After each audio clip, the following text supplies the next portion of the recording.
हे अल्लाह, क्या हमारे बचने का कोई रास्ता नहीं है? हम अब और नहीं कर सकते।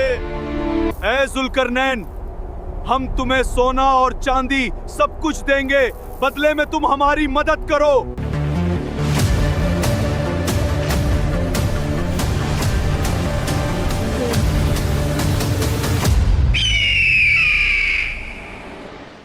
धरती के नक्शे का एक ऐसा गुप्त कोना जहां आज भी छिपा हुआ है मानवता का सबसे बड़ा खतरा। आधुनिक सैटेलाइट जिसे नहीं खोज पाते, जीपीएस जहां काम नहीं करता, ठीक वहीं हजारों सालों से एक रहस्यमय दीवार ने एक ऐसी विनाशकारी शक्ति को बांध रखा है जो मुक्त होने पर पल भर में तबाह कर देगी हमारी सजी धजी दुनिया को। क्या आप जानते हैं कौन था वो महान शासक जिसने ये महाप्राचीर बनाई थी? और क्या है उस लोहे के दरवाजे के उस पार जो बाहर निकलने के लिए आज भी तड़प रहा है? इतिहास के इस रोमांचक अध्याय में प्रवेश करने से पहले जो हमारे चैनल पर नए हैं वे अभी सब्सक्राइब बटन दबा दें और बेल आइकन को ऑन कर लें, क्योंकि हम ही लाते हैं इतिहास की धूल भरी राहों से निकाले गए ऐसे रोमांचक सच जो आपकी सोच की दुनिया को बदल देंगे। समय था आज से हजारों साल पहले का। दुनिया तब अराजकता से भरी थी। ठीक उसी समय अल्लाह रब्बुल आलमीन ने एक बंदे को दिया अकल्पनीय शक्ति। इतिहास के पन्नों में उनके बारे में धुंध का अंत नहीं। यूनानी शायद उन्हें सिकंदर के रूप में कल्पना करते हैं, फारसी सोचते हैं वे साइरस द ग्रेट थे, और कोई कहता है वे हिमियर के एक राजा थे। लेकिन पवित्र कुरान इस विवाद से ऊपर जाकर उन्हें पहचान देता है एक अनोखी और रहस्यमय उपाधि से, जुल्करनैन, जिसका अर्थ है दो सींगों वाला या दो युगों का स्वामी। पवित्र कुरान की सूरह अल कहफ में अल्लाह ताला फरमाते हैं, हमने उसे धरती पर अधिकार दिया था और हर चीज के साधन प्रदान किए थे। ये एक वाक्य ही जुल्करनैन की शक्ति का विस्तार समझाने के लिए काफी है। ध्यान दे, शब्द है असबाब यानी साधन और उपकरण। इसका अर्थ है उस युग की सर्वोच्च तकनीक, इंजीनियरिंग विद्या, लॉजिस्टिक सपोर्ट, भौगोलिक ज्ञान और सैन्य रणनीति सब कुछ था जुल्करनैन की मुट्ठी में। वे कोई साधारण सिंहासन पर बैठे राजा नहीं थे, वे थे एक मिशन बाउंड मुसाफिर जिसका लक्ष्य था अल्लाह की जमीन पर न्याय स्थापित करना। अल्लाह के दिए ज्ञान और तकनीक को काम में लाकर वे निकल पड़े एक महाकाव्यिक सफर पर। उनके अभियान का पहला गंतव्य था पश्चिम दिशा। विशाल सेना लेकर वे दिनों दिन महीनों महीने चलते रहे। रेगिस्तानी इलाके, दुर्गम पर्वतीय रास्ते और अनजान जनपद पार करते हुए वे पहुंचे ऐसी जगह पर जहां लगता था मानो सूरज धरती के आखिरी छोर पर एक कीचड़ भरे काले तालाब में डूब रहा हो। कुरान में इसे कहा गया है ऐनुल हमिया, गंदला तालाब। वहां का आसमान था लाल, हवा थी भारी। उस गोधुली बेला में वे सामने आए एक पापाचारी समुदाय के। यहीं जुल्करनैन ने अपनी ईमानी परीक्षा का सबूत दिया। अल्लाह ने उन्हें पूरी आजादी दी। वे चाहते तो उस कौम को सजा देकर नष्ट कर सकते थे या फिर चाहते तो उन पर दया कर सकते थे। शक्ति के शिखर पर रहते हुए भी वे तानाशाह नहीं बने। उन्होंने घोषणा की एक ऐतिहासिक न्याय की। सजा सिर्फ उनके लिए जो सीमा का उल्लंघन करने वाले हैं, और जो ईमान वाले और नेक कर्म करने वाले हैं उनके लिए है इनाम। पश्चिम का काम खत्म करके अब उन्होंने रथ घुमाया बिल्कुल उल्टी दिशा में, पूर्व की ओर। फिर वही लंबा सफर। आखिरकार वे पहुंचे ऐसे लोगों के पास जिनकी हालत बहुत ही दयनीय थी।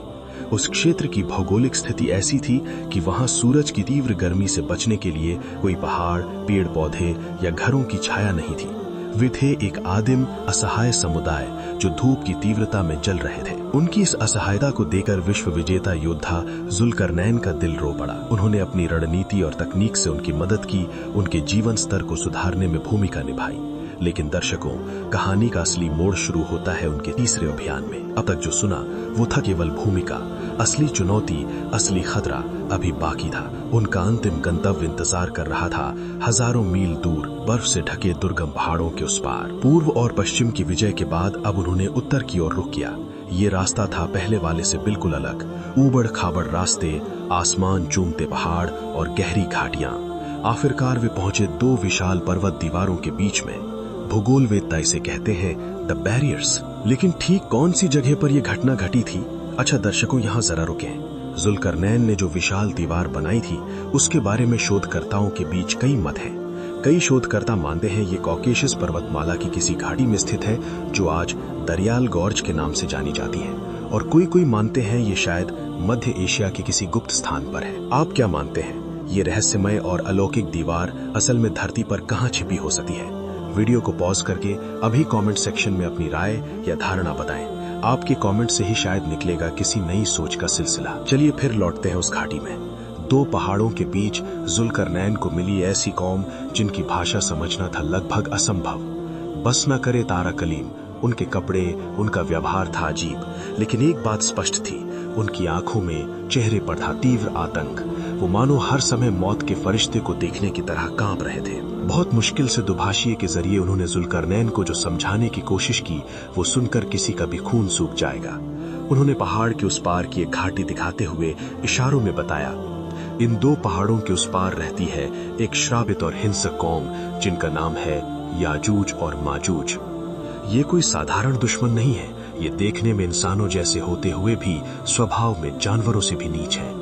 इनकी संख्या अनगिनत है। जब ये पहाड़ पार करके बस्तियों में उतरते हैं तो ये सिर्फ हत्या ही नहीं करते, ये फसलों के खेत उजाड़ देते हैं, नदियों का सारा पानी पी जाते हैं, यहाँ तक कि हाथ में जो आए कच्चे मांस से लेकर कूड़ा कचरा तक सब कुछ निगल जाते हैं। टिड्डी दल की तरह इनकी संख्या, लकड़बग्घे की तरह इनकी भूख।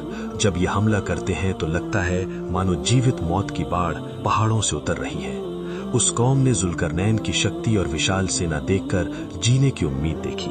उन्होंने जुल्करनैन के पैरों में बहुत सारा धन दौलत, सोने के सिक्के और उपहार रखकर कहा, ए जुल्करनैन, हम आपको कर या टैक्स देंगे, बदले में आप हमारे और उनके बीच एक मजबूत दीवार बना दीजिए ताकि वो फिर हमारी तरफ न आ सके। एक साधारण राजा होता तो शायद इस विपुल संपत्ति के लालच में फंस जाता, लेकिन जुल्करनैन थे अल्लाह के प्रिय बंदे। उन्होंने उस दौलत को अस्वीकार कर दिया। उन्होंने मुस्कुराकर जवाब दिया एक ऐतिहासिक वाक्य जो आज भी कुरान के पन्नों में अंकित है। उन्होंने कहा, मेरे रब ने मुझे जो शक्ति और राज्य दिया है वही मेरे लिए काफी है। तुम्हारी दौलत की मुझे जरूरत नहीं, तुम बस मुझे अपनी शारीरिक शक्ति या कुवत से, श्रम से मदद करो। शुरू हुआ इतिहास का सबसे बेहतरीन और जटिल इंजीनियरिंग प्रोजेक्ट। जुल्करनैन जानते थे याजूज माजूज जैसी पाशविक शक्ति को साधारण पत्थर या ईंट की दीवार से नहीं रोका जा सकता। वे पत्थर तोड़ देंगे, इसलिए उन्होंने ऐसी तकनीक इस्तेमाल करने का फैसला किया जो उस समय के हिसाब से हजारों साल आगे थी। उन्होंने फैसला किया एक मेटल एलॉय या मिश्र धातु की दीवार बनाने का। उन्होंने आदेश दिया, मेरे पास लोहे के बड़े बड़े टुकड़े या जुबरा लाओ। कल्पना कीजिए उस दृश्य की, हजारों मजदूर विशाल लोहे के ब्लॉक या चादरें उठाकर ला रहे हैं। दो पहाड़ों के बीच के खाली स्थान को भरा जा रहा है कठोर लोहे से। परत दर परत सजाया जा रहा है लोहा। पहाड़ के बराबर ऊंचा हो गया लोहे का ढेर। लेकिन यही खत्म नहीं हुआ। जुल्करनैन जानते थे लोहे में जंग लगता है, लोहा कमजोर हो सकता है, इसलिए उन्होंने दूसरा आदेश दिया। उन्होंने कहा, अब तुम फूंक मारते रहो। हजारों धोकनियां लगाई गईं, चारों तरफ से हवा दी जाने लगी। हवा के झोंके और आग की लपटों में वो विशाल लोहे का ढेर लाल लाल हो उठा। पहाड़ों के बीच की वो घाटी मानो खुद एक विशाल भट्ठी या ज्वालामुखी बन गई। आग की उस तीव्रता में आंखें चौंधिया जाने को थी। गर्मी के मारे पास जाया नहीं जा रहा था।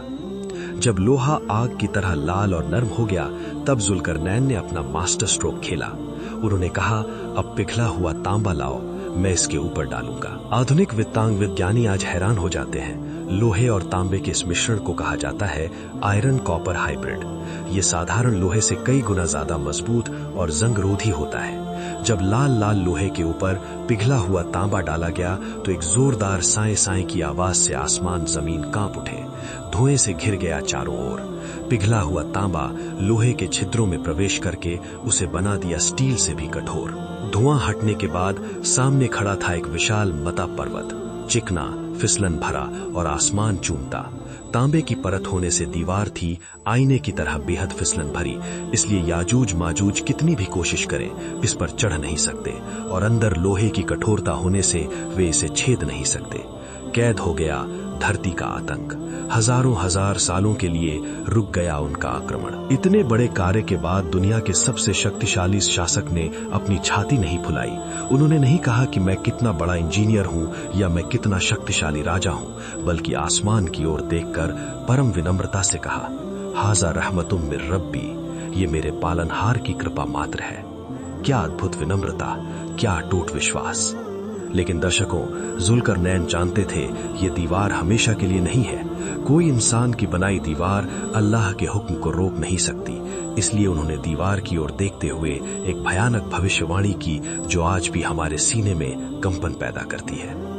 उन्होंने कहा, जब मेरे रब का वादा किया हुआ समय आएगा तो वो इस मजबूत दीवार को चूर चूर करके मिट्टी में मिला देगा, और मेरे रब का वादा सच्चा है। क्या वो वादा किया हुआ समय करीब आ चुका है?